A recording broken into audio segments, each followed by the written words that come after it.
ಜನಮನದ ಜೀವಧ್ವನಿ ಇದುವೇ ಸತ್ಯಮಾರ್ಗ ಸುದ್ದಿ ವಿಶೇಷಕ್ಕೆ ಸ್ವಾಗತ ವೀಕ್ಷಕರೇ.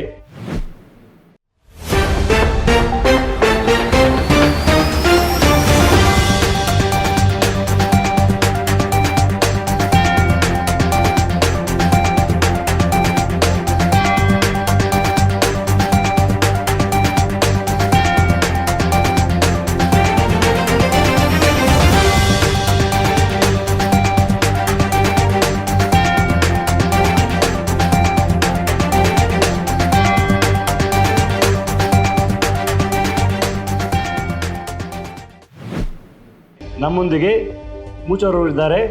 ನಮಸ್ಕಾರ ಮುಚೋ. ಇಂದಿನ ಮುಖ್ಯಾಂಶಗಳು ನೋಡೋಣ. ಬನ್ನಿ. ಭಾರತಕ್ಕೆ ಪೋಪ್ ಫ್ರಾನ್ಸಿಸ್ ಭೇಟಿಯ ಸುಳಿವು ನೀಡಿದ ಪ್ರಧಾನಿ ಮೋದಿ, ಮುಂದಿನ ವರ್ಷ ಭೇಟಿ ನೀಡುವ ಸಾಧ್ಯತೆ. ಮಹಿಳೆಯರ ಮೇಲೆ ಲೈಂಗಿಕ ದೌರ್ಜನ್ಯ, ಸಂಸದ ಪ್ರಜ್ವಲ್ ರೇವಣ್ಣ ಮೇಲೆ ಎಫ್ಐಆರ್ ದಾಖಲು, ಪೆನ್ ಡ್ರೈವ್ ಒಂದರಿಂದ ಎಲ್ಲಾ ಮಾಹಿತಿ ಬಹಿರಂಗ. ಬಿಸಿಲಿನ ತಾಪಕ್ಕೆ ಕಂಗಾಲಾಗುತ್ತಿರುವ ಜನಸಾಮಾನ್ಯರು, ಎಚ್ಚೆತ್ತುಕೊಳ್ಳದಿದ್ದರೆ ಮುಂದಿನ ದಿನಗಳಲ್ಲಿ ಭೀಕರವಾಗಲಿದೆ ಬಿಸಿಲಿನ ತಾಪ. ಜಗತ್ತಿನಾದ್ಯಂತ ಆಹಾರವಿಲ್ಲದೆ ಬಳಲುತ್ತಿರುವವರ ಸಂಖ್ಯೆ ತೀವ್ರ ಹೆಚ್ಚಳ, ಯುದ್ಧ ಸಂಘರ್ಷಗಳಿಂದ ಆಹಾರ ಕೊರತೆ ಉಲ್ಬಣ. ಸುದ್ದಿಯ ವಿವರಗಳು. ಭಾರತಕ್ಕೆ ಪೋಪ್ ಫ್ರಾನ್ಸಿಸ್ ಅವರ ಭೇಟಿಯ ಸುಳಿವು ನೀಡಿದ ಪ್ರಧಾನಿ ಮೋದಿ, ಮುಂದಿನ ವರ್ಷ ಭೇಟಿ ನೀಡುವ ಸಾಧ್ಯತೆ. ಪೋಪ್ ಫ್ರಾನ್ಸಿಸ್ ರವರು ಮುಂದಿನ ವರ್ಷ ಭಾರತಕ್ಕೆ ಭೇಟಿ ನೀಡಲಿದ್ದಾರೆಂದು ಭಾರತದ ಪ್ರಧಾನಿಗಳಾದ ಶ್ರೀ ನರೇಂದ್ರ ಮೋದಿ ಅವರು ತಿಳಿಸಿದ್ದಾರೆ. ಇತ್ತೀಚೆಗೆ ಕೇರಳಕ್ಕೆ ಭೇಟಿ ನೀಡಿದ್ದ ಪ್ರಧಾನಿಗಳು ಸುದ್ದಿವಾಹಿನಿ ನೀಡಿದ ಸಂದರ್ಶನವೊಂದರಲ್ಲಿ ಪೋಪರ ಭೇಟಿಯ ವಿಷಯವನ್ನು ಬಹಿರಂಗಗೊಳಿಸಿದ್ದಾರೆ. ಈ ಹಿಂದೆ 2021ರಲ್ಲಿ ತಾವು ರೋಮ್ ನಗರಕ್ಕೆ ಭೇಟಿ ನೀಡಿದ ಸಂದರ್ಭದಲ್ಲಿ ಭಾರತಕ್ಕೆ ಪೋಪ್ ಭೇಟಿ ನೀಡಬೇಕು ಎಂದು ಆಹ್ವಾನ ನೀಡಿದ್ದೆ.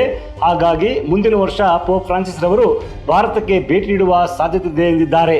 ಪೋಪ್ ಫ್ರಾನ್ಸಿಸ್ ರವರನ್ನು ನಾನು ಭೇಟಿ ಮಾಡಿದ ಸಂದರ್ಭದಲ್ಲಿ ನನ್ನನ್ನು ಬಹಳ ಆತ್ಮೀಯವಾಗಿ ಬರಮಾಡಿಕೊಂಡರು ಹಾಗೂ ನಾವಿಬ್ಬರು ಸುದೀರ್ಘವಾದ ಚರ್ಚೆಯನ್ನು ಮಾಡಿದ್ದೆವು. ನನ್ನ ಸರ್ಕಾರ ಯಾವ ರೀತಿ ಕಾರ್ಯವೆಸಗುತ್ತಿದೆ ಎಂಬ ಮಾಹಿತಿ ಅವರ ಬಳಿ ಮೊದಲೇ ಇತ್ತು ಎಂದಿರುವ ಪ್ರಧಾನಿಗಳು, ಹಲವಾರು ವಿಚಾರಗಳ ಬಗ್ಗೆ ಫಲಭರಿತ ಚರ್ಚೆ ನಡೆಸಿದೆವು ಹಾಗೂ ನಮ್ಮ ಆಲೋಚನೆ ಹಾಗೂ ಪೋಪ್ ಫ್ರಾನ್ಸಿಸ್ ಅವರ ಆಲೋಚನೆ ಒಂದೇ ಆಗಿತ್ತು ಎಂದು ತಮ್ಮ ಸಂದರ್ಶನದ ವೇಳೆಯಲ್ಲಿ ಹೇಳಿಕೊಂಡಿದ್ದಾರೆ. ಪೋಪ್ ಫ್ರಾನ್ಸಿಸ್ ರವರು ಈ ಹಿಂದೆ 2016ರಲ್ಲಿ ಭಾರತಕ್ಕೆ ಭೇಟಿ ನೀಡುವ ಕಾರ್ಯಕ್ರಮವನ್ನು ಬಹುತೇಕ ಅಂತಿಮಗೊಳಿಸಲಾಗಿತ್ತು. ಆದರೆ ಕೊನೆ ಗಳಿಗೆಯಲ್ಲಿ ವ್ಯಾಟಿಕನ್ ಆಡಳಿತ ಪೋಪ್ ಫ್ರಾನ್ಸಿಸ್ ರವರ ಭಾರತ ಭೇಟಿಯನ್ನು ಕೈಬಿಟ್ಟು ಬಾಂಗ್ಲಾದೇಶ ಹಾಗೂ ಮ್ಯಾನ್ಮಾರ್ ದೇಶಗಳಿಗೆ ಭೇಟಿ ನೀಡಲು ಕಾರ್ಯಯೋಜನೆಯನ್ನು ರೂಪಿಸಿತ್ತು. ಏಷ್ಯಾ ಖಂಡದ ಹಲವು ದೇಶಗಳಿಗೆ ಪೋಪ್ ಫ್ರಾನ್ಸಿಸ್ ರವರು ಅನೇಕ ಬಾರಿ ಭೇಟಿ ನೀಡಿದ್ದರೂ ಭಾರತಕ್ಕೆ ಇದುವರೆಗೂ ಭೇಟಿ ನೀಡಿಲ್ಲ ಎಂಬುದನ್ನು ನಾವಿಲ್ಲಿ ಸ್ಮರಿಸಬಹುದಾಗಿದೆ. ಏಷ್ಯಾ ಖಂಡದಲ್ಲೇ ಕಥೋಲಿಕ ಜನಸಂಖ್ಯೆಯಲ್ಲಿ 2ನೇ ಸ್ಥಾನದಲ್ಲಿರುವ ಭಾರತಕ್ಕೆ 1999ರಲ್ಲಿ 2ನೇ ಪೋಪ್ ಜಾನ್ ಪಾಲರು ಭೇಟಿ ನೀಡಿದ್ದರು. ಆ ನಂತರ ಬಂದಂತಹ ಪೋಪ್ಗಳಲ್ಲಿ ಯಾರೂ ಕೂಡ ಇದುವರೆಗೂ ಭಾರತಕ್ಕೆ ಭೇಟಿ ನೀಡಿಲ್ಲ. ಮುಂದಿನ ವರ್ಷ ಪೋಪ್ ಫ್ರಾನ್ಸಿಸ್ ರವರು ಭಾರತಕ್ಕೆ ಭೇಟಿ ನೀಡಿದರೆ ಭಾರತ ಮತ್ತು ವ್ಯಾಟಿಕಾನಿನ ಸಂಬಂಧಗಳು ಗಟ್ಟಿಗೊಳ್ಳುತ್ತವೆ. ಪ್ರಧಾನಿ ಮೋದಿಯವರು ಮೊನ್ನೆ ಕೇರಳ ರಾಜ್ಯಕ್ಕೆ ಭೇಟಿ ನೀಡಿದಾಗ ಪೋಪ್ ರವರು ಭಾರತಕ್ಕೆ ಭೇಟಿ ನೀಡುವ ಸುಳಿವನ್ನು ಕೊಟ್ಟಿದ್ದಾರೆ. ಏಷ್ಯಾನೆಟ್ ನ್ಯೂಸ್ ಚಾನೆಲ್ಗೆ ಇವರು ಇಂಟರ್ವ್ಯೂ ಕೊಟ್ಟಾಗ ಅಲ್ಲಿ ಈ ವಿಷಯವನ್ನು ಬಹಿರಂಗಗೊಳಿಸಿದ್ದಾರೆ. 2021ರಲ್ಲಿ ಇವರು ವ್ಯಾಟಿಕನ್ಗೆ ಭೇಟಿ ನೀಡಿದ್ರು. ಆಗ ಅವರನ್ನ ಆತ್ಮೀಯವಾಗಿ ಆಹ್ವಾನಿಸಿ ಅವರಿಗೆ ಸಕಲ ಗೌರವಗಳಿಂದ ಅವರನ್ನ ಬರಮಾಡಿಕೊಂಡ್ರು. ಮತ್ತೆ ಸುದೀರ್ಘವಾದ ಚರ್ಚೆ ಕೂಡ ಮಾಡಿದೆ ಅಂತ ಹೇಳ್ತಾರೆ ಪ್ರಧಾನಿಯವರು ಮೊನ್ನೆ ಮಾತಾಡಿದಾಗ. ಆ ಚರ್ಚೆಯಲ್ಲಿ ಅವರದು ಒಂದೇ ರೀತಿ ಇತ್ತು, ನಂದು ಒಂದು ರೀತಿ ಇತ್ತು, ಮತ್ತೆ ಸರ್ಕಾರ ಯಾವ ರೀತಿ ನಡೆಸಿದ್ರು ಕೂಡ ಅವ್ರಿಗೆ ಮೊದಲೇ ಮಾಹಿತಿ ಇತ್ತಂತೆ. ಸೊ ಹಾಗಾಗಿ ಉತ್ತಮ ಚರ್ಚೆ ಆಯಿತು. ನಾನು ಆ ಸಂದರ್ಭದಲ್ಲಿ ಅವರಿಗೆ ಆಹ್ವಾನ ಕೊಟ್ಟೆ, ಅದಕ್ಕೆ ಅವರು ಒಪ್ಕೊಂಡಿದ್ದಾರೆ ಅಂತ ಕೂಡ ಹೇಳಿದ್ದಾರೆ. ಸೊ ಒಳ್ಳೆಯ ಒಂದು ದೇಶದ ಪ್ರಧಾನಿ ಬರುವಾಗ ಒಬ್ಬರು ಸ್ವಲ್ಪ ಮಾಹಿತಿಯನ್ನು ತರಿಸ್ಕೊಂಡಿರ್ತಾರೆ, ಅವ್ರ ಬಗ್ಗೆ ಒಂದಷ್ಟು ಮಾಹಿತಿ ಇಟ್ಕೊಂಡಿರ್ತಾರೆ. ಅದರ ಬಗ್ಗೆ ಅವರು ಮಾತಾಡಿರ್ತಾರೆ. ಮತ್ತೆ ಅವರು ಬರ್ತೀನಿ ಅಂತ ಹೇಳಿದ್ರು 2024ರಿಗೆ ಅಂತ ಏನ್ ಹೇಳಿರಲಿಲ್ಲ. ಈಗ ಅಧಿಕೃತವಾಗಿ ಬರ್ತಾ ಇದ್ದೀವಿ ನಿರ್ಧಾರ ಮಾಡಿ ಈಗ ಬರುವಂತ ಸಾಧ್ಯತೆ ಅವ್ರು ಹೇಳಿದ್ರು. ಪೋಪ್ ಕೂಡ ಹೇಳಿದ್ದಾರೆ, ನನ್ನ ನೆಕ್ಸ್ಟ್ ಭೇಟಿ ಭಾರತ ಅಂತ ಹೇಳಿದ್ದಾರೆ. ಮತ್ತೆ ದಿನಾಂಕನ ನಿಗದಿ ಆಗಿಲ್ಲ. ಈಗಲೂ ಕೂಡ ಅವರು ಪ್ರವಾಸ ಇದ್ದಾರೆ. ಈಗಾಗಲೇ ಏಷ್ಯಾ ಖಂಡದಲ್ಲಿ ಹಲವಾರು ಬಾರಿ ಅವರು ಪ್ರವಾಸ ಕೈಗೊಂಡಿದ್ದಾರೆ. ಸೊ ಮೊನ್ನೆ ಕೂಡ ಅನೌನ್ಸ್ ಮಾಡಿದ್ದಾರೆ, ಸೆಪ್ಟೆಂಬರ್ ತಿಂಗಳಲ್ಲಿ ಅವ್ರ ಕಡೆ ಬರ್ತಾ ಇದ್ದಾರೆ. ಬಟ್ ಅದರಲ್ಲಿ ಭಾರತ ಇಲ್ಲ. ಹಾಗಾಗಿ ಸ್ವಾಭಾವಿಕವಾಗಿ ಎಲ್ಲರೂ ಯೋಚನೆ ಮಾಡ್ತಾರೆ, ಇಲ್ಲಿ ಪಕ್ಕದ ದೇಶಕ್ಕೆ ಬರ್ತಾರೆ, ಇಂಡೋನೇಷ್ಯಾಗೆ ನಮಗೆ ಬರಲ್ವಲ್ಲ. ಆದರೆ ಅದರದೇ ಆದ ಪ್ರೋಟೋಕಾಲ್ ಇರ್ತದೆ. ಇಲ್ಲಿಂದ ಅವ್ರಿಗೆ ಆಹ್ವಾನ ಹೋಗ್ಬೇಕು, ಅಧಿಕೃತ ಆಹ್ವಾನ ಹೋಗ್ಬೇಕು. ಆ ಆಹ್ವಾನವನ್ನು ನೋಡ್ತಾರೆ, ಅದು ಹೇಗಿದೆ, ಅದರ ಮಟ್ಟಿಗೆ ಅಂತ ಆಮೇಲೆ ಅವರು ಡಿಸೈಡ್ ಮಾಡ್ತಾರೆ. ಈಗ ಮೊನ್ನೆ ಹೇಳಿದ್ದಾರೆ ಪೋಪ್ ಫ್ರಾನ್ಸಿಸ್, ನನ್ನ ನೆಕ್ಸ್ಟ್ ವಿಸಿಟ್ ಇಂಡಿಯಾ ಅಂತ ಹೇಳಿದ್ದಾರೆ. ಒಳ್ಳೆಯದು. ಒಂದು ರೀತಿ ಒಂದು ದೇಶದಿಂದ ಇನ್ನೊಂದು ದೇಶ ಭೇಟಿ ಆಗುತ್ತಲ್ಲ, ಆವಾಗ ಸಂಬಂಧಗಳು ಗಟ್ಟಿ ಆಗ್ತವೆ. ದೇಶದ ನಡುವೆ ಸಂಬಂಧಗಳು ಗಟ್ಟಿ ಆಗ್ತವೆ. ಬರಬೇಕು. ಲಾಸ್ಟ್ ಬಂದಿದ್ದು ಅಂದರೆ 1999ರಲ್ಲಿ ಪೋಪ್ ಜಾನ್ ಪಾಲ್ II ಅವರು ವಿಸಿಟ್ ಕೊಟ್ಟಿದ್ದು. ಅದಾದ್ಮೇಲೆ ಪೋಪ್ ಬೆನೆಡಿಕ್ಟ್ ಬಂದಿಲ್ಲ, ಪೋಪ್ ಫ್ರಾನ್ಸಿಸ್ ಬಂದಿಲ್ಲ. ಈಗ ಅವರು ಬರುವಂತಹ ಸನ್ನಿವೇಶ ಜಾಸ್ತಿ ಆಗ್ತಾ ಇದೆ. ಹಾಗಾಗಿ ಬರಬೇಕು. ಪೋಪ್ರು ಬಂದ್ರೇನೆ ನೋಡಿ, ಏಷ್ಯಾದಲ್ಲೇ second largest Catholic community, Catholic ಜನಸಂಖ್ಯೆ. ಸೊ ಹಾಗೆ ಈಗಾಗಲೇ ಬರಬೇಕಾಗಿತ್ತು. 2016ರಲ್ಲಿ ಒಂದ್ಸತಿ ಫೈನಲ್ ಆಗಿತ್ತು ಪೋಪ್ ಫ್ರಾನ್ಸಿಸ್ ಇಲ್ಲಿಗೆ ಬರೋಕ್ಕೆ. ಆ ಕೊನೆ ಗಳಿಗೆಯಲ್ಲಿ ಅದನ್ನ ಡ್ರಾಪ್ ಮಾಡಿ ಬಾಂಗ್ಲಾದೇಶ ಮತ್ತೆ ಮ್ಯಾನ್ಮಾರ್ನ ಆಯ್ಕೆ ಮಾಡ್ಕೊಂಡಿದ್ರು ವಿಸಿಟ್ ಮಾಡಲಿಕ್ಕೆ. ಸೊ ಈ ಸಾರಿ ಯಾವುದೇ ಆ ರೀತಿಯ ಡ್ರಾಪ್ ಆಗುವಂಥ ವಿಚಾರಗಳು ಆಗದೇ ಇರಲಿ, ಅವರು ಬರುವಂಥ ದಿನಾಂಕ ನಿಗದಿ ಆಗಲಿ, ಈ ಭಾರತ ದೇಶದ ಮೇಲೆ ಅವರ ಪಾದವನ್ನು ಸ್ಪರ್ಶ ಮಾಡಲಿ, ಇಲ್ಲೆಲ್ಲರಿಗೂ ಅವರು ಒಂದು ರೀತಿಯ ಶಾಂತಿಯ ಸಂದೇಶವನ್ನು ಸಾರಲಿಕ್ಕೆ ಬರಲಿ ಅಂತ ಹೇಳ್ತಾ ಮುಂದುವರಿಯೋಣ.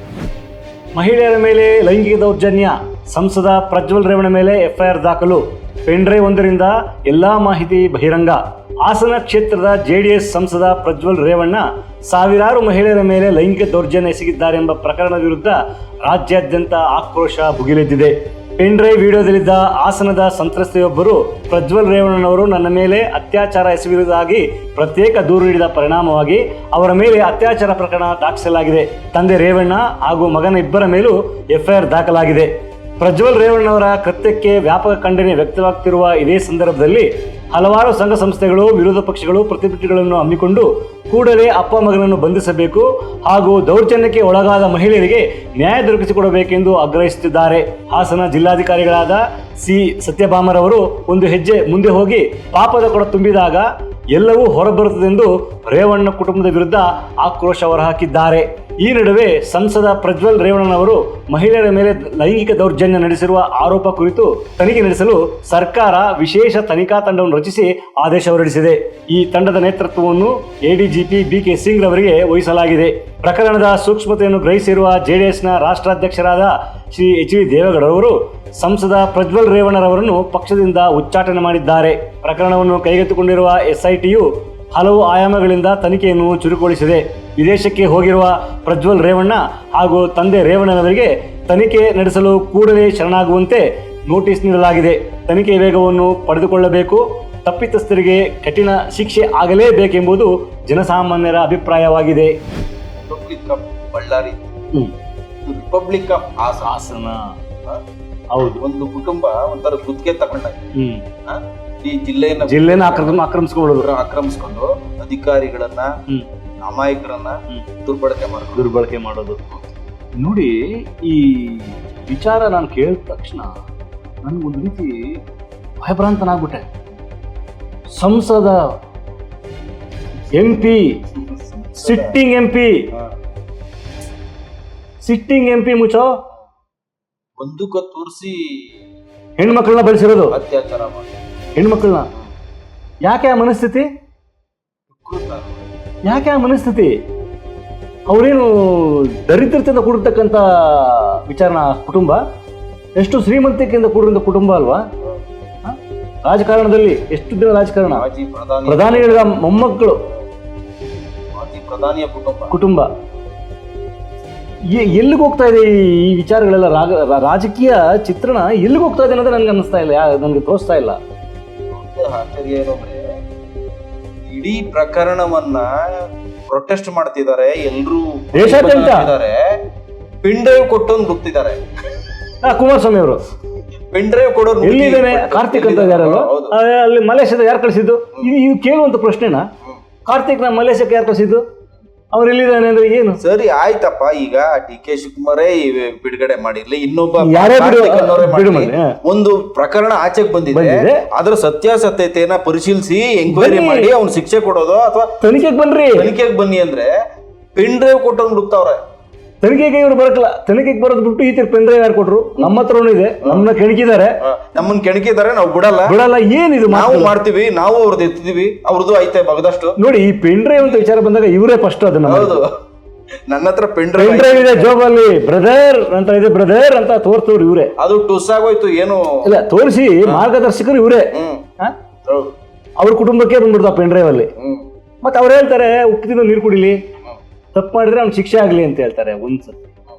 ಎರಡನೇ ದಿನ ಬೇರೆ ಪೆನ್ ಡ್ರೈವ್ ಹುಡುಕಿ ಅಂತಾರೆ. ಆಮೇಲೆ ಅವ್ರು ನನ್ನ ಮಗ ಅಲ್ಲಿರೋದಲ್ಲ ಅವ್ರದ್ದೇ ಅಲ್ಲ, ಅದಕ್ಕೇನು ಖಾತ್ರಿ ಇಲ್ಲ ಅಂತ ಹೇಳ್ತಾರೆ. ಇದೆಲ್ಲ ಇರ್ಲಿ, ಅದಕ್ಕಾಗಿ ನಾನು ಹೇಳ್ತೇನೆ ಅಂದ್ರೆ, ನಾನು ಜನರನ್ನ ರಕ್ಷಣೆ ಮಾಡ್ತಕ್ಕಂಥವನು, ಜನರ ಸೇವೆಗೆ ನಾನು ಮುಡುಪಾಗಿರೋವನು, ಹಾಗಾಗಿ ನಾನು ಚುನಾವಣೆಯಲ್ಲಿ ನಿಂತು ಅವರ ಪರ ಇದ್ದೇನೆ ಅಂತ ಹೇಳ್ಕೊಂಡು ಬರುವಂಥವರು ಈ ರೀತಿಯ ದೌರ್ಜನ್ಯ, ಗೋಮುಖ ವ್ಯಾಘ್ರ ಅಂತ ಹೇಳ್ಬೋದಲ್ಲ. ಆಮೇಲೆ ಮೈಸೂರಿನ ಸಾರಾ ಮಹೇಶ್ ಅವ್ರು ಕೂಡ ಒಬ್ಬ ಸಂತ್ರಸ್ತೆಗೆ ಬದುಕಿ ಹಾಕಿದ್ದಾರೆ. ಕೊಡಬಾರ್ದು ಅಂತ ಸಾರಾ ಮಹೇಶ್ ಕೊಡಬೇಡಿ ನೀವು, ಅವರು ಕೂಡ ಒಬ್ಬ ನಾಯಕರೇ, JDS ನಾಯಕರೇ. ಅವಾಗ ಅವರಿಂದ ನಾವೇನ್ ನಿರೀಕ್ಷೆ ಮಾಡಬಹುದು? ಇವರೆಲ್ಲ ಹೆಂಗೆ ಇದು? ಅವರು ಕೂಡ ಮಕ್ಳಿದಾರಲ್ವಾ? ಅವರದ್ದು ಜಾತಿ ಕಾರಣಕ್ಕೆ ಸರಿ ಮುಚ್ಚಾಕದ ಅವಾಗ ನಿಮ್ಮನೆ ಹೆಣ್ಣು ಮಕ್ಕಳು ಅರ್ಥ ಆಗ್ತಾರಲ್ಲ. ಏನಕ್ಕೆ ಇವ್ರು ಸಮರ್ಥಿಸ್ಕೊಳ್ಳೋದು ನೋಡ್ತಾ ಇದ್ರೆ ನನ್ಗೆ ಒಂದು ರೀತಿಯ ಏನೋ ಒಂದು ಕೋಪ ನೆತ್ತಿಗೆ ಇರ್ತದೆ ಅವ್ರು ಸಮರ್ಥಿಸ್ಕೊಳ್ಳೋದು ನೋಡ್ತಾ ಇದ್ರೆ. ಏನು ಸಮರ್ಥಿಸ್ಕೊಳ್ಳೋದು? ಎಲ್ಲ ಒಂದೊಂದು ಬರ್ತಾ ಇದೆ. ಎಷ್ಟು ಜನ DC, ಸರ್ಕಾರದ DC, ನೀವ್ ಹೇಳಿಯಪ್ಪ ಈಗ ಸತ್ಯಭಾಮ ಎಲ್ಲ ಪಾಪದ ಕೂಡ ತುಂಬಿದಾಗ ಎಲ್ಲ ಹೊರ ಬರುತ್ತೆ ಅಂತ ಹೇಳ್ತಾರೆ. ಇನ್ನು ಇದಕ್ಕಿಂತ ಬೇಕಾ? ಸರ್ಕಾರಿ ನೌಕರರನ್ನೇ, ಹೆಣ್ಣು ಪೊಲೀಸ್ DC ಅಂತ ಮನೆ ಕೆಲಸ ಮಾಡೋರು,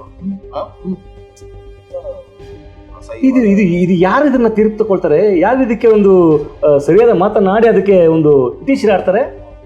ಆ ಡ್ರೈವ್ನ ಮೊದಲು ಬಿಜೆಪಿ ಅಲ್ಲಿ ಹೊಳೆ ನರಸೀಪುರ ಕ್ಯಾಂಡಿಡೇಟ್ ಕೊಟ್ಟಿದ್ದಾರೆ, ಅವ್ರ ಕೈ ಹೋಗಿದೆ. ಅವ್ರು ಏನು ಮಾಡ್ಲಿಲ್ಲ. ಅವ್ರು ಏನ್ ಮಾಡಿದ್ರು ಅಂದ್ರೆ ವಿಜಯೇಂದ್ರ ಒಂದು ಲೆಟರ್ ಬರ್ದಿದ್ರು ಅಷ್ಟು ಬಿಟ್ಟು. ಅದು ಅದಕ್ಕೆ ಆಗಿದೆಯಾ? ಅದು ಲೆಟರ್ ಬರ್ದಿರೋದು? ಲೆಟರ್ ಬರ್ದಿದ್ದಾರೆ, ಆದ್ರೆ ಏನು ಕ್ರಮ ಇಲ್ಲ, ಏನಿಲ್ಲ.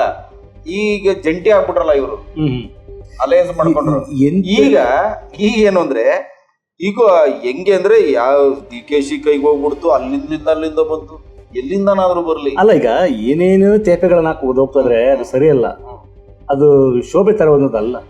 ತೇಪೆಗಳು ಹಾಕಕ್ ಹೋಗ್ಬಾರ್ದು. ಕುಮಾರಸ್ವಾಮಿ ಒಂದ್ ಸಾರಿ ಒಂದ್ ಸ್ಟೇಟ್ಮೆಂಟ್ ಕೊಡ್ತಾರೆ, ಇನ್ನೊಂದ್ಸಾರಿ ಇವರೆಲ್ಲ ಹೇಗೆ ರಾಜಕೀಯದಲ್ಲಿ ನನಗೆ ಗೊತ್ತು, ನನಗೆ ಏನ್ ಮಾಡ್ಬೇಕು ಅಂತ ಗೊತ್ತು, ಇವ್ರದ್ದು ಬಗಿತೀನಿ, ಇವ್ರದ್ದು ತೆಗಿತೀನಿ, ಅವ್ರದ್ದು ಇದೇನ ಸಮರ್ಥನೆ ಏನಿದು. ಆಮೇಲೆ ಮೊನ್ನೆ ಪ್ರಜ್ವಲ್ ರೇವಣ್ಣವ್ರನ್ನ ಅಮಾನತು ಅಂತ ಹೇಳ್ತಾರೆ. ಅದು ಯಾವ ಶಿಕ್ಷೆ? ಯಾವ ಪುರುಷಾರ್ಥಕ್ಕೆ ಅದು ಶಿಕ್ಷಣ? ಅದು ಶಿಕ್ಷಣ ಎಲ್ಲಿವರೆಗೂ ನೀವು ಜನರನ್ನ ಜರ್ಮನಿಗೆ ಓಡಿಸ್ಬಿಟ್ಟು ಕಳಿಸ್ಕೊಟ್ಟು? ಅಲ್ಲ, ನಾವಲ್ಲ ಅಂತಾರೆ ಇವರು. ಅವ್ನು ಯಾವ್ದೋ ಕೆಲಸ ಮೇಲೆ ಹೋದ ಅಂತ ಹೇಳ್ತಾರೆ, ಅದೊಂದು ಸಮರ್ಥನೆ. ಆಗ ಇವರು ಇಷ್ಟು ದೊಡ್ಡ ಮಾಜಿ ಪ್ರಧಾನಿಗಳಾಗಿ ಒಂದು ಸರಿಯಾದ ನೀತಿ ನಿಯಮಗಳನ್ನ ಕಲ್ಸ್ಕೊಡ್ಲಿಕ್ಕೆ ಆಗ್ಲಿಲ್ಲ ಅಂತ ಹೇಳ್ಬಿಟ್ರೆ ಅಮಾನತ್ ಮಾಡ್ಬಿಟ್ರೆ ಅದು ದೊಡ್ಡದಾಗಿ ಜಸ್ಟಿಫಿಕೇಶನ್ ಆಗುತ್ತಾ? ತುಂಬಾ ನೋವಿನ ವಿಚಾರ. ಅದರಲ್ಲೂ ರಾಜಕಾರಣಿಗಳು, ಜನಸೇವಕರು ಅಂತ ಹೇಳ್ಕೊಳ್ಳೋರು ಈ ಮಟ್ಟಕ್ಕೆ ಬರ್ತಾರೆ ಅಂತ ಹೇಳಿದ್ರೆ ನಾವ್ ಇನ್ನೇನನ್ನ ಮಾತಾಡೋದು? ಆಮೇಲೆ ಹೊಲ ಮೇದಂಗ ಆಯ್ತು. ತುಂಬಾ ಮನಸ್ಸಿಗೆ ನೋವಾಗಿದೆ. ಇರ್ಲಿ, ಇದರಿಂದ ಏನೋ ಒಂದು SIT ಅಂತ ಮಾಡಿದ್ದಾರೆ. ಯಾವ ತನಿಖೆ ಮಾಡ್ತಾರೋ, ಯಾವ ಫಲಿತಾಂಶ ಬರುತ್ತೋ ನಮಗಂತೂ ಗೊತ್ತಿಲ್ಲ. ಆದ್ರೆ ಇಂಥ ನೀಚ ಕೆಲಸಕ್ಕೆ ಯಾರು ಕೈ ಹಾಕ್ಬಾರ್ದು. ಇದು ಅತಿ ಘನಘೋರ ನೀಚ ಕಾರ್ಯ. ಇದು ಯಾರು ಕೈ ಹಾಕ್ಬಾರ್ದು. ಘನಘೋರ ನೀಚ ಕಾರ್ಯ. ಇಂಥದ್ದೊಂದನ್ನ ಯಾವ ಜನಪ್ರತಿನಿಧಿನೂ ಮಾಡಬಾರ್ದು. ಸಾಮಾನ್ಯರೇ ಮಾಡಬಾರ್ದು ನಾವು ಹೇಳ್ತೀವಿ. ಸಾಮಾನ್ಯನು ಇನ್ನೊಬ್ಬರ ಮೇಲೆ ಹಕ್ಕಿಲ್ಲ ಅಂತ ಹೇಳ್ತೀವಿ. ಅದು ಜನಪ್ರತಿನಿಧಿಗಳು. ತುಂಬಾ ದುಃಖದಿಂದ ಈ ಸುದ್ದಿಯನ್ನ ಮಾಡಿದ್ದೀವಿ. ಯಾರ್ಯಾರು ಆ ಒಂದು ನೋವಿಗೆ ಸಿಲುಕಿ ನರಳಿದ್ದಾರೋ ಅವ್ರಿಗೆಲ್ಲ ನ್ಯಾಯ ಸಿಗಲಿ. ಭಗವಂತ ಅವ್ರಿಗೆ ಆ ನೋವನ್ನ ಭರಿಸಲಿಕ್ಕೆ ಶಕ್ತಿ ಕೊಡ್ಲಿ ಅಂತ ಹೇಳ್ತಾ ಮುಂದುವರಿ. ಬಿಸಿಲಿನ ತಾಪಕ್ಕೆ ಕಂಗಾಲಾಗುತ್ತಿರುವ ಜನಸಾಮಾನ್ಯರು ಎಚ್ಚೆತ್ತುಕೊಳ್ಳದಿದ್ದರೆ ಮುಂದಿನ ದಿನಗಳಲ್ಲಿ ಇನ್ನೂ ಭೀಕರವಾಗಲಿದೆ ಬಿಸಿಲಿನ ತಾಪ. ಭೂಮಿಯ ಮೇಲಿನ ತಾಪಮಾನ ಬೇಸಿಗೆ ಸಮಯದಲ್ಲಿ ಸ್ವಲ್ಪ ಮಟ್ಟಿಗೆ ಹೆಚ್ಚಾಗುವುದು ಇತ್ತೀಚಿನವರೆಗೆ ಸಾಮಾನ್ಯವಾಗಿತ್ತು. ಆದರೆ ಈ ವರ್ಷ ಇದ್ದಕ್ಕಿದ್ದ ಹಾಗೆ ಬಿಸಿಲಿನ ತಾಪ ಮಾರ್ಚ್ ತಿಂಗಳಲ್ಲಿ ಭೀಕರ ರೀತಿಯಲ್ಲಿ ಹೆಚ್ಚಾಗಿ ಜನಸಾಮಾನ್ಯರನ್ನು ತಲ್ಲಣಗೊಳಿಸಿಬಿಟ್ಟಿದೆ. ಕೆರೆಗಳು ಬತ್ತಿ ಹೋಗಿವೆ, ಗಿಡಮರಗಳು ಒಣಗಿ ಹೋಗುತ್ತಿವೆ. ಬಿಸಿಲಿನ ತೀವ್ರತೆಯನ್ನು ತಾಳಲಾಗದೆ ದಗದೆಯಿಂದ ಹೊರಬರಲು ಜನಸಾಮಾನ್ಯರು ಪರದಾಡುತ್ತಿದ್ದಾರೆ. ಬೆಂಗಳೂರಿನಲ್ಲಿ ಹಿಂದೆಂದೂ ಕಂಡರಿಯದ 41.8 ಡಿಗ್ರಿ ಸೆಲ್ಸಿಯಸ್ ತಾಪಮಾನ ದಾಖಲಾಗಿದೆ. ಅಂದರೆ ನಾವೆಲ್ಲರೂ ಎಂತಹ ಅಪಾಯಕಾರಿ ಸ್ಥಿತಿಯಲ್ಲಿದ್ದೇವೆ ಎಂಬುದನ್ನು ದಿಢೀರನೆ ಎರಿಗೆ ಬಂದಿರುವ ಈ ಕಡು ಬಿಸಿಲಿನ ತಾಪಮಾನ ನಮಗೆ ತೋರಿಸಿಕೊಡುತ್ತಿದೆ. ತಾಪಮಾನದಲ್ಲಿನ ಏರಿಕೆ ದಿಢೀರನೆ ಬದಲಾಗಿರುವ ವಿಚಾರವನ್ನು ಅರಗಿಸಿಕೊಳ್ಳಲಾಗದೆ ತಡವರಿಸುತ್ತಿರುವ ಮಾನವ ತಾತ್ಕಾಲಿಕ ಪರಿಹಾರಗಳತ್ತ ಮುಖ ಮಾಡುತ್ತಿರುವುದು ನೋವಿನ ಸಂಗತಿಯಾಗಿದೆ. ಪರಿಸರವನ್ನು ನಾಶ ಮಾಡುವುದರಲ್ಲಿ ಅತಿ ಮುಂದಿರುವ ಮಾನವ ಅದನ್ನು ರಕ್ಷಿಸಿಕೊಳ್ಳುವ ವಿಚಾರದಲ್ಲಿ ಬಹಳ ಹಿಂದಿರುವುದು ಶೋಚನೀಯ ವಿಷಯವಾಗಿದೆ. ನಗರೀಕರಣದ ಉತ್ಸಾಹದಲ್ಲಿ ತೇಲಿ ಮುಗ್ಗರಿಸುತ್ತಿರುವ ಮಾನವ ಹಸಿರೇ ಉಸಿರು ಎಂಬ ಮಹತ್ತರ ಸತ್ಯವನ್ನು ನೇಪಥ್ಯಕ್ಕೆ ಸರಿಸಿಬಿಟ್ಟಿದ್ದಾನೆ. ಹಾಗಾಗಿ ಈಗ ಆಗಿರುವ ತಾಪಮಾನದ ಹೆಚ್ಚಳವನ್ನು ಗಮನದಲ್ಲಿರಿಸಿಕೊಂಡು ಮುಂಬರುವ ವರ್ಷಗಳಲ್ಲಾದರೂ ತಾಪಮಾನವನ್ನು ನಿಯಂತ್ರಿಸಬೇಕಿದೆ. ಸರ್ಕಾರಗಳು, ಮಾಧ್ಯಮಗಳು, ಪರಿಸರ ಇಲಾಖೆ, ಅರಣ್ಯ ಇಲಾಖೆ ಸಾಧ್ಯವಿರುವ ಎಲ್ಲ ಕಾರ್ಯಕ್ರಮಗಳನ್ನು ಯುದ್ಧೋಪಾದಿಯಲ್ಲಿ ಕೈಗೊಂಡು ಭೂಮಿಯನ್ನು, ಭೂಮಿಯಲ್ಲಿನ ಜನರನ್ನು ರಕ್ಷಿಸಬೇಕಿದೆ. ವಿಶೇಷವಾಗಿ ಹಸಿರೀಕರಣದೆಡೆಗೆ ಹೆಚ್ಚಿನ ಗಮನವನ್ನು ನೀಡಬೇಕಿದೆ. ಕೆರೆಗಳನ್ನು ರಕ್ಷಿಸಿಕೊಳ್ಳಬೇಕಿದೆ ಹಾಗೂ ಅನಾವಶ್ಯಕ ಕಟ್ಟಡಗಳಿಗೆ ಕಡಿವಾಣ ಹಾಕಬೇಕಿದೆ. ಇಲ್ಲವಾದಲ್ಲಿ ಮುಂದಿನ ದಿನಗಳಲ್ಲಿ ಭೀಕರ ತಾಪಮಾನದ ಹೊಡೆತಕ್ಕೆ ಮಾನವ ಗುರಿಯಾಗಿ ಜೀವ ಕಳೆದುಕೊಳ್ಳಬೇಕಾಗುತ್ತದೆ. ತಾಪಮಾನ 41.8. ಇದನ್ನ ನಾನು ನನ್ನ ಜೀವನದಲ್ಲಿ ನೋಡೇ ಇರಲಿಲ್ಲ. 1983ರಲ್ಲಿ ಒಂದ್ಸತಿ ಆಗಿತ್ತು. ಅದಾದ್ಮೇಲೆ ಈಗ ಇದು. ಆದರೆ ಆವತ್ತು ಇಷ್ಟು ಇರಲಿಲ್ಲ ಪ್ರಖರತೆ, ತಾಪಮಾನದ ಪ್ರಖರತೆ ಇಷ್ಟಿರಲಿಲ್ಲ. ಈಗ ಮಾರ್ಚ್ ತಿಂಗಳಲ್ಲೇ ಬಿಸಿಲಿನ ಸ್ವಲ್ಪ ಸ್ಟಾರ್ಟ್ ಆಗ್ಬಿಡ್ತು. ಭಯಂಕರ. ಏನು ಸುಡು, ಹಂಗೆ ಬಿಸಿ ಬಿಸಿ ಬಿಸಿ ಬಿಸಿ ಬಿಸಿ, ಬಾಯಲ್ಲಿ ಬರುವಂತ ಗಾಳಿ ಕೂಡ ಬಿಸಿ. ಹೌದು. ಆಮೇಲೆ ರಾತ್ರಿ ನಿದ್ದೆ ಬರಲ್ಲ, ಅಂತಹ ತಾಪಮಾನ. AC ಅದು ರಿವರ್ಸ್ ಆಗುತ್ತೆ, ಫ್ಯಾನು ಬಿಸಿ ಗಾಳಿ ಕೊಡುತ್ತೆ, ಆಗ್ತಾ ಇಲ್ಲ. ಎಲ್ಲ ಕಡೆಯಿಂದಲೂ ಇದ್ರ ಬಗ್ಗೆ ದೂರು. ತಾಪಮಾನ ಬಿಸಿ ಜಾಸ್ತಿ. ಮತ್ತೆ ಬೇರೆ ಮಾರ್ಗೋಪಾಯಗಳೇನು? ಎಳ್ನೀರು ಕುಡಿಯೋದು, ಮಜ್ಜಿಗೆ ಕುಡಿಯೋದು, ಐಸ್ ಕ್ರೀಮ್ ತಿನ್ನೋದು, ಇದು ಹುಡ್ಕೊಳ್ತಾ ಇದ್ದಾನೆ. ತಾನು ಮಾಡಿರೋದನ್ನೆಲ್ಲ ಮರೆತು ಬಿಟ್ಟು ಎಳ್ನೀರು, ಐಸ್ ಕ್ರೀಮ್, ಇದು ಎಲ್ಲಿವರೆಗೆ? ತಾತ್ಕಾಲಿಕ. ಎಲ್ಲಿವರೆಗೆ ಅರಿವು ಅನ್ನೋದು ಬರಬೇಕು ಮನುಷ್ಯನಿಗೆ. ತಾಪಮಾನ ಹೆಚ್ಚಾಗ್ತಿರೋದು ನನ್ನಿಂದಲೇ ಅನ್ನೋದು ಮನುಷ್ಯನಿಗೆ ಅರಿವಾಗಬೇಕು. ಆ ಅರಿವು ಆಗ್ತಾ ಇಲ್ಲ. ಎಚ್ಚೆತ್ಕೊಳ್ಬೇಕು ಅಂತ ಹೇಳ್ತಾ ಇದೀವಿ ನಾವು. ಎಚ್ಚೆತ್ಕೊಳ್ಳ ಅಂದ್ರೆ ತನ್ನ ಸುತ್ತಮುತ್ತ ಹಸಿರಿನ ವಾತಾವರಣ ಕ್ರಿಯೇಟ್ ಮಾಡ್ಲಿಲ್ಲ ಅಂದ್ರೆ ನಿನಗೆ ಐತೆ ಗ್ರಾಚಾರ ಐತೆ, ಕಟ್ಟಿಟ್ಟ ಬುತ್ತಿನೇ. ನೋಡಿ, ನಾನೇ ಸ್ವತಃ ಹೇಳ್ತೀನಿ, ನಾನೇ ಆಗ್ಲಿಲ್ಲ ನಮ್ಮ ಕೈಲಿ. ಗಾಡಿ ಓಡ್ಸಕ್ಕಾಗಲ್ಲ, 5 ನಿಮಿಷ ಆಚೆ ಹೊಡೋಕ್ಕಾಗಲ್ಲ. ನೆರಳೆಲ್ಲಿದೆ ಅಲ್ಲೇ ಹೋಗೋದು, ಬಿಸಿಲಾಗಲ್ಲ. ಕಾರಣ ನಗರೀಕರಣ, ಕಟ್ಟಡಗಳು, ಕಾಂಕ್ರೀಟು ಕಟ್ಟಡಗಳು ಎಲ್ಲ ಇರೋ ಮರ ಉದುರಿಸೋದು, ಸಿಮೆಂಟ್ ಹಾಕು, ಏನಾಗುತ್ತೆ? ಹಸಿರು ಬಿಸಿಲನ್ನ ಅಬ್ಸರ್ವ್ ಮಾಡಿ ತಂಪನ್ನ ಕೊಡುತ್ತೆ. ಕಟ್ಟಡ ಏನ್ ಕೊಡುತ್ತೆ? ಬಿಸಿನೇ ಕೊಡೋದು. ಬಿಸಿಯನ್ನು ಅಬ್ಸರ್ವ್ ಮಾಡುತ್ತೆ, ಇಟ್ ಗಿವ್ಸ್ ಹಾಟ್ ಓನ್ಲಿ. ನಾನು ಕೆಲವು ಕಡೆ ನೋಡಿದ್ದೀನಿ, ಮರ ಇದ್ದರೆ ಮರವನ್ನು ಮನೆಯ ಒಳಗಡೆ ಬಿಟ್ಟು ಮನೆ ಕಟ್ತಾರೆ. ಗುಡ್, ಒಳ್ಳೆ ಜ್ಞಾನವಂತರವರು. ಮರವನ್ನು ಮಾತ್ರ ಕೈ ಹಾಕ್ಬಾರ್ದು. ನಾನು ಎಲ್ಲೇ ಹೋಗ್ಲಿ, ಯಾವುದೇ ಆಗ್ಲಿ, ಮರ ಮುಟ್ಲಿಕ್ಕೆ ಬಿಡೋಲ್ಲ, ನಾನು ಕೊಡ್ಲಿ ಹಾಕ್ಲಿಕ್ಕೆ ನಾನು ಬಿಡೋದೇ ಇಲ್ಲ ಅಂತ ಇದು ನಾನು. ಮತ್ತೆ ನನಗೇನು ಅಂತಂದ್ರೆ, ಈ ಸರ್ಕಾರಗಳು ಮತ್ತೆ ಈ ಪರಿಸರ ಇಲಾಖೆ, ಅರಣ್ಯ ಇಲಾಖೆಗಳು ಜನಜಾಗೃತಿ ಮೂಡಿಸ್ಬೇಕು. ಹಸಿರೇ ಉಸಿರು ಅನ್ನೋದನ್ನ ಜಾಗೃತಿ ಮೂಡಿಸ್ಬೇಕು. ಮೂಡಿಸಲ್ವೇ? ಇದು ಪ್ಲಾನ್ ಸ್ಯಾಂಕ್ಷನ್ ಆಗುತ್ತೆ ಮನೆ ಕಟ್ಟಲಿಕ್ಕೆ, 30-40 ಮನೆ ಅಂತ ಹೇಳ್ಕೊಳ್ಳಿ. ಸರ್ಕಾರ ಅದಕ್ಕೊಂದು ಪ್ಲಾನ್ ಹಾಕ್ಬೇಕು. ನೋಡಪ್ಪ, ನೀವು ಪ್ಲಾನ್ ಬರೋಕ್ಕೆ ಮುಂಚೆ ನಿಮ್ಮ ಮನೆ ಮುಂದೆ 2 ಮರ ಹಾಕಿರ್ಬೇಕು. ಅಧಿಕಾರಿ ಬಂದು ನೋಡ್ತಾರೆ, ನಿಮ್ಮ ಮನೆ ಮುಂದೆ ಮರ ಬೆಳೆದಿದ್ರೆ ನಿಮಗೆ ಕಟ್ಟಲಿಕ್ಕೆ ಪರ್ಮಿಷನ್. ಯಾಕೆ ಹಾಕ್ಬಾರ್ದು? ಯಾಕೆ ಹಾಕ್ಬಾರ್ದು ಹೇಳಿ? ಹಾಕ್ಬೇಕು. ಸೋಂಬೇರಿತನ ಅಲ್ವಾ? ಇಚ್ಛಾಶಕ್ತಿ ಕಡಿಮೆ ತಾನೆ. ಮತ್ತೆ ಈ ಕಮರ್ಷಿಯಲ್ ಜಾಗಗಳಿಗೆ ಹೋಗಿ ಅಂಗಡಿಯವ್ರಿಗೆ ಟ್ಯಾಕ್ಸ್ ಆಫೀಸರ್ 2 ಮರ ಹಾಕಪ್ಪ ನಿಮ್ಮ ಅಂಗಡಿ ಮುಂದೆ, ನೀರು ಹಾಕು, ಬೆಳೆಸು, ಇಲ್ಲಾಂದ್ರೆ ಟ್ಯಾಕ್ಸ್ ಹಾಕ್ತೀನಿ ಮಾಡ್ಬೋದಲ್ಲ? ಯಾಕೆ ಮನ್ಸು ಮಾಡ್ತಾ ಇಲ್ಲ? ಆಮೇಲೆ ಇನ್ನೊಂದು ತುಂಬಾ ದುಃಖಕರವಾದ ವಿಚಾರ ಅಂದ್ರೆ, ಒಂದು ರಸ್ತೆ ಮಾಡ್ತಾರೆ, ಡಬಲ್ ದ್ವಿಪಥ ರಸ್ತೆ ಅಂತ ಮಾಡ್ತಾರೆ. ಆ ಮಧ್ಯದಲ್ಲಿ ಯಾವ್ದೋ ಗಿಡಗಳ ತಂದು ಇರ್ತಾರೆ, ಎಲ್ಲ ಇನಾಗ್ರೇಟ್ ಮಾಡಿ ಎಲ್ಲ ಆಯ್ತದೆ. 3 ದಿವಸ ಆದ್ಮೇಲೆ ನೀರು ಹಾಕಲ್ಲ, ಒಣಗೋಗಿರ್ತದೆ. ಯಾವ ಉದ್ದೇಶಕ್ಕೆ ಆಗ್ತದೆ? ಮತ್ತೆ ಖರ್ಚು ಮಾಡಿರ್ತಾರೆ, ಎಷ್ಟು ಖರ್ಚು ಆಗಿರ್ತದೆ ಅದಕ್ಕೆ? ಏನ್ ಮನಸ್ಥಿತಿ ಇವ್ರದು? ನಾನು ಎಷ್ಟೋ ಬಾರಿ ನೋಡ್ತೀನಿ, ಗಿಡಗಳೆಲ್ಲ ಒಣಗೋಗಿರ್ತದೆ. ಅದಕ್ಕೊಂದು ಪ್ಲಾನ್ ಇಲ್ವಾ, ಪ್ಲಾನ್ ಆಫ್ ಆಕ್ಷನ್ ಇಲ್ವಾ? ಹೌದು, ಅದಕ್ಕೊಂದು ಫಾಲೋ ಅಪ್ ಮಾಡೋದು, ನೀರಿಗೆ ನೀರ್ ಹಾಕ್ಬೇಕು, ಮರ ಬೆಳಿಬೇಕು, ರಸ್ತೆಗಳ ಹಂತಕ್ಕೆ ಅದು ಬೆಳೆಯೋವರೆಗೂ ಮಾಡ್ಬೇಕು ಅನ್ನೋದು ಇರ್ಬೇಕು. ಹೌದು. ಎಲ್ಲ ಬಿಟ್ಬಿಡ್ತಾರೆ, ಒಣಗೋಗಿರ್ತದೆ. ಎಲ್ಲಿ ಯಾಕೆ ಇದೆಲ್ಲ, ಯಾವ ಮನಸ್ಥಿತಿಯಲ್ಲಿ ಕೆಲಸ ಮಾಡ್ತಾ ಎಲ್ಲ? ಇವಾಗ ಬಿಸಿ, ಅಪ್ಪಪ್ಪ ಅಯ್ಯೋ ಆಗಲ್ಲ ಆಗಲ್ಲ ಆಗಲ್ಲ, ಎಚ್ಚೆತ್ಕೊಳ್ಬೇಕು. ಎಚ್ಚೆತ್ತುಕೊಳ್ಳದಿದ್ರೆ ಗ್ಯಾರಂಟಿ ಅಪಾಯ. ಅದು ಈ 10-15 ವರ್ಷದಿಂದ ಗ್ಲೋಬಲ್ ವಾರ್ಮಿಂಗ್ ಬಗ್ಗೆ ಹೇಳ್ತಾನೆ ಇದ್ದಾರೆ, ಯಾರು ತಲೆ ಕೆಡಿಸ್ಕೊಳ್ತಾ ಇಲ್ಲ. ಯಾರು ತಲೆ ಕೊಡ್ಕೊಳ್ಳೋ. ಈಗ ಇವ್ರು ಬುಡಕ್ ಬಂದಾಗ ಬೆಂಕಿ, ಅಯ್ಯೋ ಬಿಸಿ, ಏನಪ್ಪ ಇದು ಇಷ್ಟೊಂದು ಬಿಸಿ. ಮಾಡ್ಬೇಕು. ಮನೆಗಳ ಮುಂದೆ 2 ಮರ, ಒಂದು ಮನೆಯ ಮುಂದೆ 2 ಮರ, ಈ ಪದ್ಧತಿ ತರಲಿ ನೋಡಿ. ಸೆಕೆ, ಈ ತಾಪಮಾನ ಕಮ್ಮಿ ಆಗ್ತದೆ, ಮೊದಲಿನ ವಾತಾವರಣಕ್ಕೆ ನಾವು ಹೋಗ್ತೀವಿ. ಸರ್ಕಾರಕ್ಕೆ ಮತ್ತೆ ಅಧಿಕಾರಿಗಳಿಗೆ ಆ ಬುದ್ಧಿ ಬರಲಿ, ಆ ಮೂಲಕ ಈ ಹಸಿರೀಕರಣಕ್ಕೆ ಸ್ವಲ್ಪ ಒತ್ತು ಕೊಟ್ಟು ಆ ತಾಪಮಾನವನ್ನ ಕಡಿಮೆ ಮಾಡಲಿ ಅಂತ ಹೇಳ್ತಾ, ಜಗತ್ತಿನಾದ್ಯಂತ ಆಹಾರವಿಲ್ಲದೆ ಬಳಲುತ್ತಿರುವವರ ಸಂಖ್ಯೆ ತೀವ್ರ ಹೆಚ್ಚಳ, ಯುದ್ಧ ಸಂಘರ್ಷಗಳಿಂದ ಆಹಾರ ಕೊರತೆ ಉಲ್ಬಣ. ಜಾಗತೀಕರಣ ಆಹಾರ ಬಿಕ್ಕಟ್ಟು ವರದಿಯ ಪ್ರಕಾರ ಜಗತ್ತಿನಾದ್ಯಂತ ಆಹಾರವಿಲ್ಲದೆ ಬಳಲುತ್ತಿರುವವರ ಸಂಖ್ಯೆ ತೀವ್ರವಾಗಿ ಹೆಚ್ಚಳವಾಗುತ್ತಿದೆ ಎನ್ನಲಾಗಿದೆ. 2023ರಲ್ಲಿ 59 ರಾಷ್ಟ್ರಗಳ ಸುಮಾರು 282 ಮಿಲಿಯನ್ ಜನರು ಆಹಾರವಿಲ್ಲದೆ ಬಳಲುತ್ತಿದ್ದಾರೆ ಎಂದು ವರದಿಯಲ್ಲಿ ತಿಳಿಸಲಾಗಿದೆ. ಯುರೋಪ್ ಹಾಗೂ ಅಮೆರಿಕ ರಾಷ್ಟ್ರಗಳ ಕೆಲವು ಸಂಘಟನೆಗಳು ಜಗತ್ತಿನಾದ್ಯಂತ ಸರ್ವೆ ಮಾಡಿ ಈ ಅಂಕಿಅಂಶಗಳನ್ನು ಸಾರ್ವಜನಿಕ ವಲಯದಲ್ಲಿ ಮುಂದಿಟ್ಟಿದೆ. ಈ ಆಹಾರ ಕೊರತೆಗೆ ಕಾರಣಗಳನ್ನು ಕೂಡ ಕಂಡುಕೊಂಡಿರುವ ಈ ಸಂಘಟನೆಗಳು ಗಾಜಾ ಹಾಗೂ ಸುಡಾನ್ ದೇಶಗಳಲ್ಲಿನ ಯುದ್ಧ ಸಂಘರ್ಷಗಳಿಂದ ಆಹಾರ ಕೊರತೆ ಉಂಟಾಗಿದೆ ಎಂದು ತಮ್ಮ ವರದಿಯಲ್ಲಿ ತಿಳಿಸಲಾಗಿದೆ. ಯುದ್ಧದಿಂದ ಕೃಷಿ ಚಟುವಟಿಕೆಗಳು ಕುಂಠಿತವಾಗುತ್ತವೆ, ಇದರಿಂದ ದವಸ ಧಾನ್ಯಗಳ ಕೊರತೆ ಉಂಟಾಗುತ್ತದೆ. ಕೆಲವು ಕಡೆ ದವಸ ಧಾನ್ಯಗಳು ಇದ್ದರೂ ಕೂಡ ಅವುಗಳನ್ನು ಒಂದು ಕಡೆಯಿಂದ ಮತ್ತೊಂದು ಕಡೆಗೆ ರವಾನಿಸಲು ಸಾರಿಗೆ ವ್ಯವಸ್ಥೆ ಇರುವುದಿಲ್ಲ. ಸಾರಿಗೆ ವ್ಯವಸ್ಥೆ ಇದ್ದರೆ ರಸ್ತೆಗಳು ಸುರಕ್ಷಿತವಾಗಿರುವುದಿಲ್ಲ. ಹೀಗೆ ಯುದ್ಧದಿಂದ ಆಗುವ ಹತ್ತಾರು ಸಮಸ್ಯೆಗಳಿಂದ ಜಗತ್ತಿನ ಮೂಲೆ ಮೂಲೆಗಳಲ್ಲಿ ಆಹಾರದ ಕೊರತೆ ಉಲ್ಬಣಿಸುತ್ತಿದೆ ಎಂದು ವರದಿಯಲ್ಲಿ ತಿಳಿಸಲಾಗಿದೆ. ಹಾಗೂ ಈ ಆಹಾರ ಕೊರತೆಯನ್ನು ನೀಗಿಸಲು ತುರ್ತು ಕ್ರಮ ಕೈಗೊಳ್ಳಬೇಕಿದೆ ಎಂದು ವರದಿಯಲ್ಲಿ ತಿಳಿಸಲಾಗಿದೆ. ತೀರಾ ಆಹಾರ ಬಿಕ್ಕಟ್ಟನ್ನು ಎದುರಿಸುತ್ತಿರುವ ಪ್ರಮುಖ 10 ದೇಶಗಳೆಂದರೆ Congo, Nigeria, Sudan, Afghanistan, Ethiopia, Yemen, Syria, Bangladesh, Pakistan ಹಾಗೂ ಮ್ಯಾನ್ಮಾರ್ ದೇಶಗಳು ಕ್ರಮವಾಗಿ ಸ್ಥಾನಗಳನ್ನು ಪಡೆದುಕೊಂಡಿವೆ.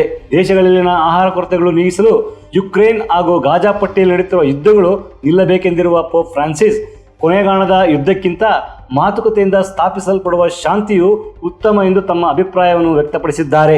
ಯುದ್ಧ ನಿಲ್ಲಬೇಕು, ಆ ಮೂಲಕ ಹಸಿವಿನಿಂದ ಬಳಲುತ್ತಿರುವವರಿಗೆ ಅನ್ನ ಸಿಗುವಂತಾಗಬೇಕೆಂಬುದು ಸಾರ್ವಜನಿಕರ ಒತ್ತಾಯವಾಗಿದೆ.